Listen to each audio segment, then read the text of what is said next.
So we come across three problems when we try and get a boy to write. In this video, I'm going to lay out each of the problems and give you tactical ways to overcome each problem. Look, the fact is boys want to be able to write because boys who can write can think clearly, they can make decisions, they can negotiate, they can persuade, they can encourage others, they can be valuable in the places they find themselves in. Now, I have been a reluctant writer as a boy, and now I'm in a position where I have to get boys to write every single day. I'm going to share what works well and what doesn't work well. The first problem we face is most writing tasks are just not that relevant to boys. You need to know that every task sits on a scale of relevance for him. Too many fluffy, useless, boring tasks push his relationship with writing away. But we want to pull him in. So how do we do that? We assign relevant, practical, meaningful tasks for him. Let me give you an example. I worked with this boy who was a reluctant writer. Basically, his goal was only to write a few sentences.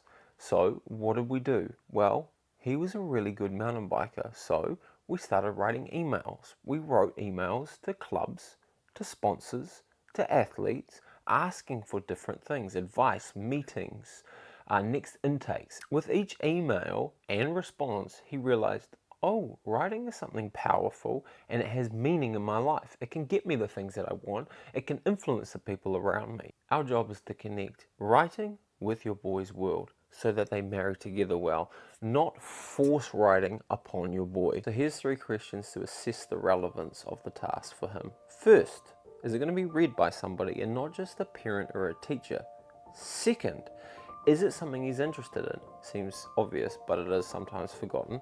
And third, is it going to help him in pursuit of his goals or contribute to the world? Most boys are practical. We want writing to feel practical. Few want to be poets or journalists, but most of them want to have an impact in their world, gain respect, help other people around them. Now, the second problem we face when we try and get boys to write is they don't have the basic skills.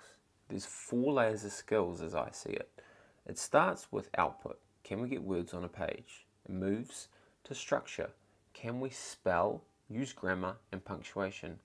It goes to creation, where can we generate ideas and do we know our audience? To expression.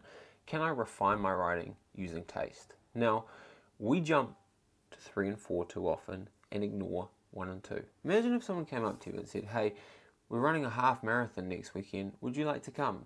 And you're sitting in a wheelchair. Well, that's often what's happening with boys. We're asking them to run before they can walk. It's our job to make building those skills fun because it often sucks for boys. We gamify it, we track it, we involve the boy in the process, we add progressions, we celebrate the successes in it. So here are some aspirational goals for your boy. The first is being able to type at 50 words per minute with 95% accuracy.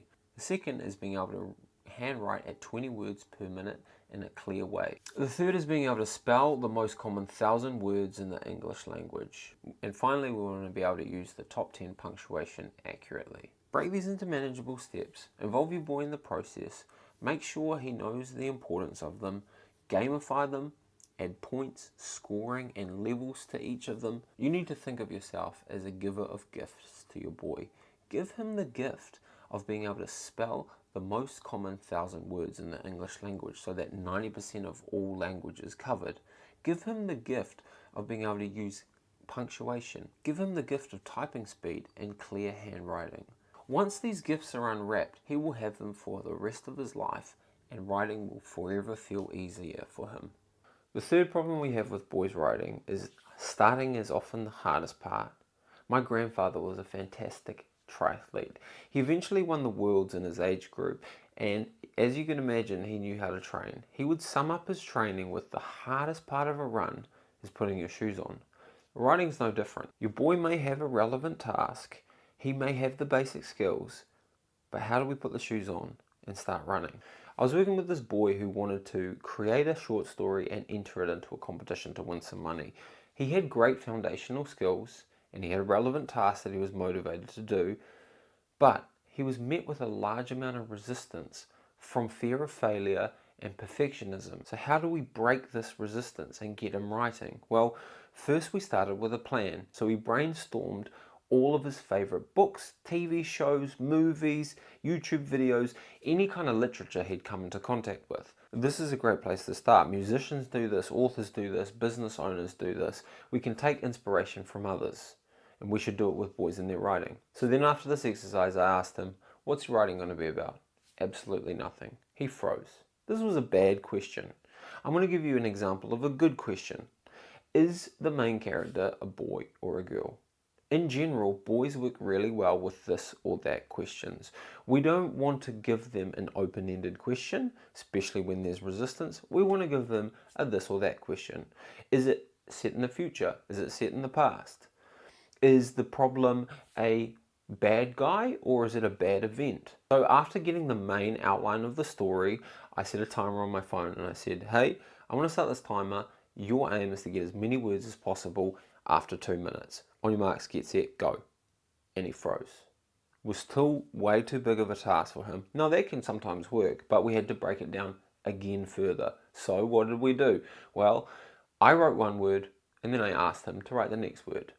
Then I wrote 3 words and I asked him to write 3 words. Then I wrote a sentence and asked him to write a sentence. And eventually the resistance had cracked and he was writing his story. So the cure for resistance is taking the smallest possible step.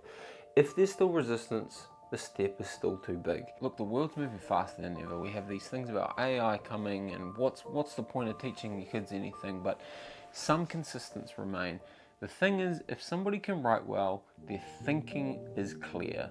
And thinking clear is always going to be an asset no matter what the boy encounters on his journey through life. I hope that you can gift your boy that ability.